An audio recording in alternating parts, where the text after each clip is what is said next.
Welcome back to Studio One. Smells good here in the studio. That's unbelievable. Not great for you guys out there, is it really? You know, no, it's telling not it good how for good them. it smells here. But if you get onto the Facebook page, you can try and create that aroma in your own house. Now, just the thought that our children could be in danger is enough to make most parents feel a little sick to their stomach. But sadly, in far too many cases, it could be true.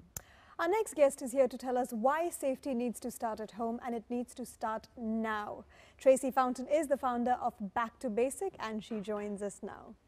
Hello, Tracy. Hi. Welcome to the show. Thank you. Now, of course, we are here to address a very serious issue, and especially now that it's the holiday season, the parents are busy planning their parties, their vacations, families coming over. So this is the perfect time for toddlers to be up to any kind of mischief that they want to, because the parents are busy. Why do you think accidents are the most leading causes for child death world over? Unintentional injuries, really. 95% of them are predictable and preventable, sadly. You know, toddlers are the highest risk, children below 4 years of age. So they're always going to have bumps, you know, and that's part of learning. But at the end of the day, there's preventative measures we can take at home so that we can measure the risks and it doesn't really get out of control. Parents will think it comes naturally, you know, it's a parental given that I'll be aware of the dangers that my child faces on a day-to-day basis. But are parents really aware of the dangers or not? Well, clearly not. You know, when you just have to pick up the newspapers now. But I think really what we need to do is, rather than just looking at the newspapers, talking about it over coffee, take action and make changes in the home. Yes, you can, you know, purchase all the childproofing material you need to make your home safe, but it's only as good as the people using it. So, you know, you install a baby gate, that's great, but then, you know, somebody comes home and leaves it open, or you've got an old, say the toddler's got an older sibling who then opens the gate. You know, again, it's not effective at all. Now, you come across two types of parents mainly. One, who are extremely skeptical about almost everything, and they always want their children to be, you know, within their vicinity. And there's another kind who believe that if you supervise them too much, they become excessively dependent, and so they like to sort of let them loose a little. What is your opinion on this matter? I think you've got to find a balance. You know, clearly you can't watch your children 24/7 every second of the day. But when you're looking at children who are infants or up to preschool age, they are most at risk. So we do have to supervise them a lot closer than older children. You know, for example, when there's many people in the homes are made up of many different cultures, many nationalities. We have home help from many different countries, all with various levels of understanding towards safety. So if you have a clear knowledge, don't presume that the person that's working in your home also has that level.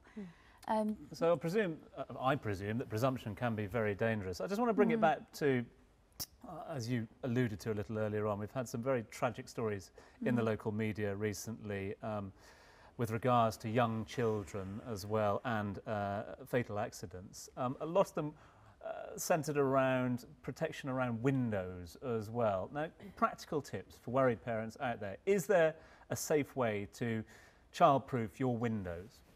Well, yes. The obvious one is, you know, you would never leave young children on upper floors unsupervised if you've got windows open. Personally, on our upper floors where the children play or in their nursery, I never actually open that window. Right. They've never seen it be open, so they don't want to explore because they don't get it. If I constantly opened it, then they would, behaviour breeds behaviour, so they would want to follow and they would want to open it.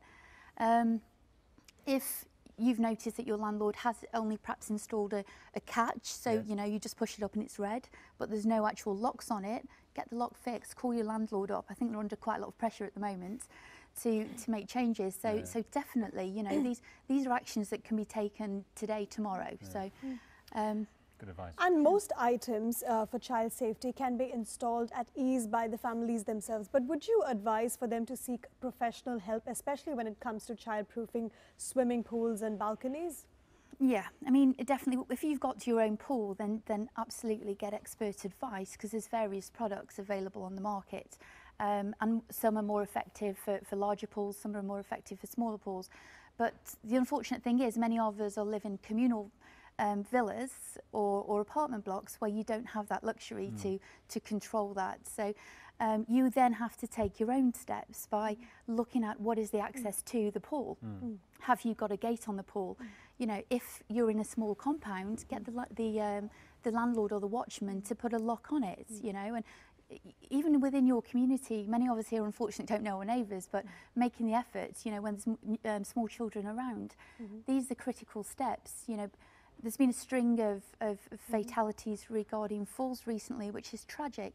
Last year there was a string of drowning incidents. You know, drowning in this region is extremely high, and more so in Dubai than other parts of the UAE. But, you know, infrastructure's taken over legislation, and there's very little focus on home safety. So the final piece of advice is that everyone has to work together. It's parents, it's educating children, it's people that are working in the house, it's the community as a whole. Yeah, you know, you can't put this entire responsibility on your housemaid. You can't expect even that your partner will have the same, you know, focus on safety as you do. You've got to talk to each other, and we underestimate the ability of children. Exactly. You know, children can definitely contribute. Well, that is some wonderful advice. Thank you so much for joining us on the show, Tracy. The website, if you'd like to find out more, is backtobasicuae.com. Thank you so much, Tracy. Thanks. And stay back for some butter chicken. Thank you. That's all right.